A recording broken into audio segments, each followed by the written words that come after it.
In Iran's Fars province, at approximately 29.93 degrees north, 52.89 degrees east, lie the ruins of Persepolis, the ceremonial capital of the Achaemenid Empire. The story of its demise is a dramatic chapter in ancient history.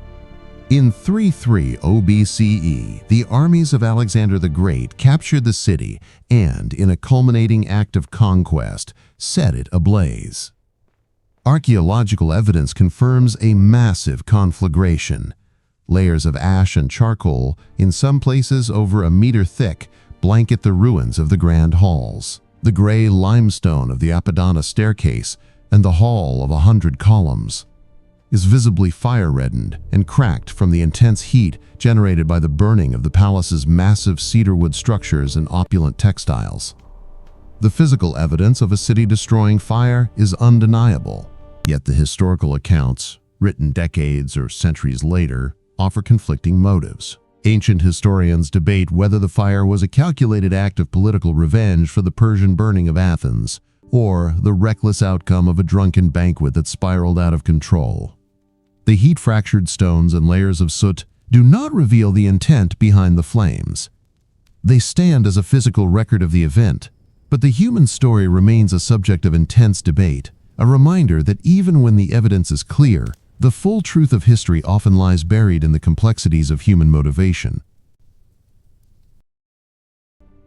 In West Azerbaijan province, at approximately 36.60 degrees north, 47.23 degrees east, the story of Iran's hidden history shifts from fire to water. While the heat-fractured stones of Persepolis offer a clear record of an event whose motive is lost, here, the physical evidence itself is the mystery. This is Takhti Suleiman, the Throne of Solomon, a Zoroastrian sanctuary built on the rim of an extinct volcano. At its heart lies a perfectly circular artesian spring, a lake whose depths have been a subject of speculation for millennia. Local legend held it was bottomless, a portal where King Solomon imprisoned monsters. The objective data is, in its own way, just as strange. The lake maintains a constant temperature of 21 degrees Celsius year-round, regardless of the harsh mountain winters. Its water is so heavily saturated with calcium carbonate that anything falling into it becomes encased in a thick layer of travertine, effectively petrified. For centuries, the question of its depth remained unanswered.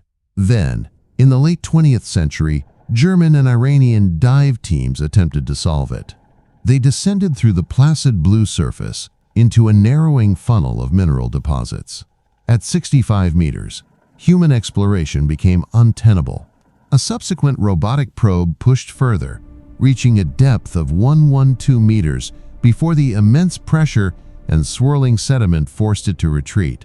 The true bottom has never been found. The channels that feed it from deep within the earth remain entirely unmapped. Legends claim that Sasanian kings and Byzantine emperors threw offerings and conquered treasures into its waters. The divers did find artifacts, Sasanian pottery shards and metal objects, but they were not resting on the bottom. They were fused to the lake's steep, calcified walls, entombed in the very element that was meant to preserve them. The lake is not just a body of water. It is a geological vault, actively sealing its own contents. It is a physical archive that resists being read.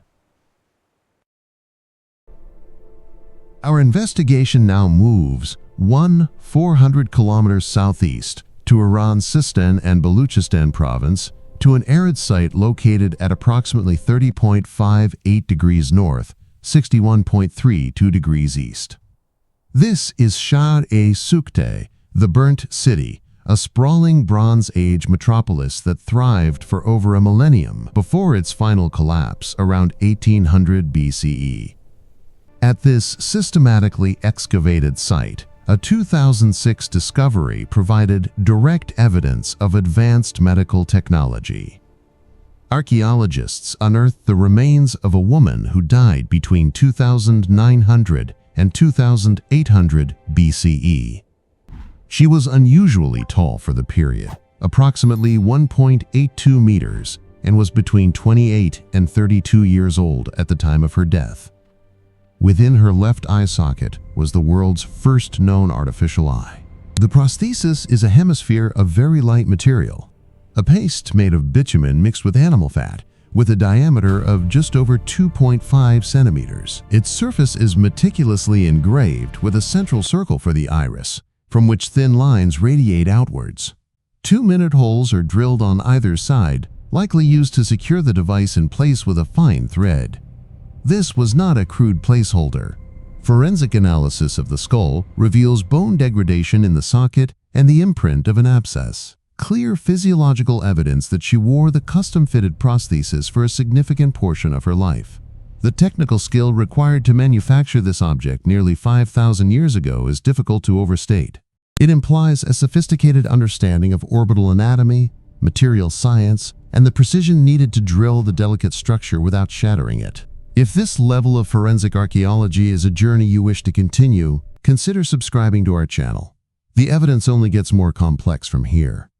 The burnt city provides a single, tangible piece of advanced knowledge. But our next location speaks to knowledge on an industrial scale, a library so vast its destruction was considered a strategic imperative. From the single piece of advanced knowledge found in the burnt city, we now turn to a case of knowledge on an industrial scale, a repository so vast its destruction was a strategic imperative. Our investigation now takes us 300 kilometers northwest into the Alborz Mountains of Iran's Qazvin province, to the ruins at 36.44 degrees north, 50.58 degrees east. This is Alamut Castle, perched at an altitude of 160 meters. This was the infamous stronghold of the Nizari Ismaili state, a community whose reputation for political assassination has long overshadowed its primary function as a center for scholarship. The true power of Alamut was not its garrison, but its library. For over 160 years, it amassed an unparalleled collection of manuscripts on philosophy, astronomy, medicine, and mathematics, alongside its own extensive theological and doctrinal works. It was a nexus of intelligence and learning, attracting scholars from across the Islamic world. Then, in December of 1256, the Mongol armies of Hulagu Khan arrived. The fortress surrendered. Accompanying the Mongols was the Persian historian Ata Malik Juvani, who was granted permission by Hulagu to inspect the library before its destruction. In his own chronicle, Juvani reports that he salvaged the Qur'ans, a few other choice books, and a collection of valuable astronomical instruments. Everything else, the entire corpus of Ismaili learning and the unique scientific texts they had collected, he personally condemned to the flames as heresy. This was not an accident of war. It was a targeted act of intellectual erasure, curated by a historian who documented the very destruction he enabled. The question is not simply what was lost, but what specific knowledge was deemed so dangerous it had to be systematically annihilated. While the Library of Alamut represents knowledge lost, our next location reveals a form of knowledge so deeply embedded in the landscape it could not be burned. Our investigation into knowledge that cannot be burned takes us 900 kilometers southeast to Iran's Razavi Khorasan province, to a point on the arid plateau at 34.33 degrees north, 58.68 degrees east. Here, the library is not a building but a 33-kilometer-long subterranean hydraulic machine known as the Qanat of Ghanabad. This is not a relic. It is a functioning piece of infrastructure, a UNESCO World Heritage Site estimated to be between 500 and 700 years old. It still delivers approximately 150 liters of water per second to 40,000 people. The system is an act of geological surgery performed with hand tools. It begins with a mother well, the Madar Cha, dug over 300 meters deep into an alluvial fan to tap the water table. From there, a gently sloping tunnel was excavated, by hand, back towards the surface. To maintain a precise gradient between 1 to 1,000 and 1 to 1,500 over its entire length, A series of 427 vertical access shafts were dug from the surface down to the tunnel. A deviation of a few centimeters could either halt the water flow or create an erosive torrent that would destroy the tunnel from within. The margin for error was effectively zero. The engineers themselves, the Mulcanis, worked in near-total darkness, using simple plumb bobs, oil lamps, and cloth levels. The knowledge was proprietary, passed from father to son. These were not just diggers, they were hydrogeologists, surveyors, and civil engineers operating with a level of precision that remains formidable. For every meter of the tunnel's length, an estimated 6 cubic meters of spoil had to be hauled to the surface by hand using a bucket and winch system, a logistical feat in itself. The entire project was executed without a single known blueprint, the plans existing only in the minds of its masters. This is knowledge made manifest, an engineering tradition so robust it has outlasted empires and survived the intellectual purges that erased the library of Alamut. This 700-year-old system demonstrates a mastery of the environment at the dawn of the Persian Empire. But what if the very timeline we use to measure such achievements is wrong? Our next investigation takes us to a site that suggests a complex civilization thrived here, thousands of years before the first qanats were dug, and possibly before Sumeria itself. Our investigation now leads to a discovery that challenges the traditional narrative of a single cradle of civilization. We are in Iran's Kerman province in the Halil River Valley near 28.67 degrees north, 57.77 degrees east. This is the epicenter of the Jiroft enigma. The story begins not with a planned excavation, but with a flood in 2001 which eroded the riverbanks and exposed a trove of artifacts. The first people on the were not archaeologists. They were locals who plundered thousands of objects for the antiquities market before authorities could secure the area. What official excavations later confirmed was evidence of a sophisticated Bronze Age culture dating to the 3rd millennium BCE. This makes it a contemporary of Mesopotamia, challenging the latter's status as the sole origin point of civilization. The signature artifact is a vessel carved from chlorite stone, depicting complex mythological human-animal hybrids, and architectural representations that do not match Mesopotamian or Elamite styles. At the primary site of Konar Sandal, archaeologists have unearthed the remains of 2 major urban mounds, including a structure some scholars identify as one of the largest and oldest ziggurats in the world. Trade goods found here, including lapis lazuli from Afghanistan and carnelian from the Indus Valley, confirm it was a major commercial hub. The most significant discovery, however, is a set of clay tablets inscribed with a completely unknown writing system. It is not an early form of cuneiform or Elamite. It is a fully developed, independent script that remains entirely undeciphered. This was no peripheral trading post.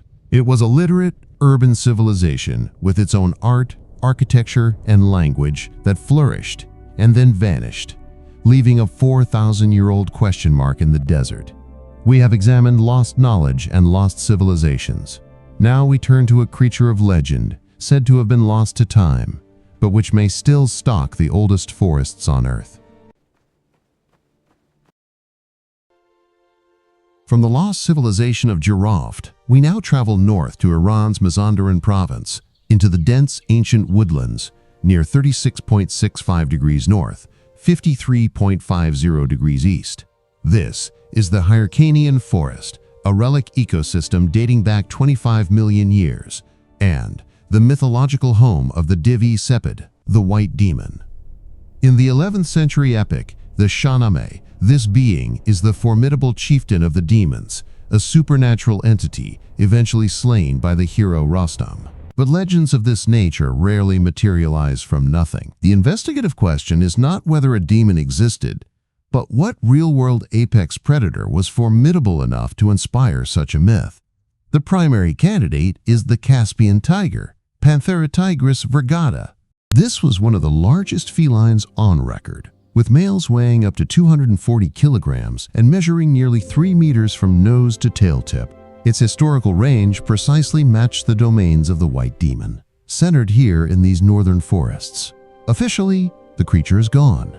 The last documented sighting in Iran was in 1958, and the species was declared extinct by the IUCN in 2003. The case, however, remains stubbornly open.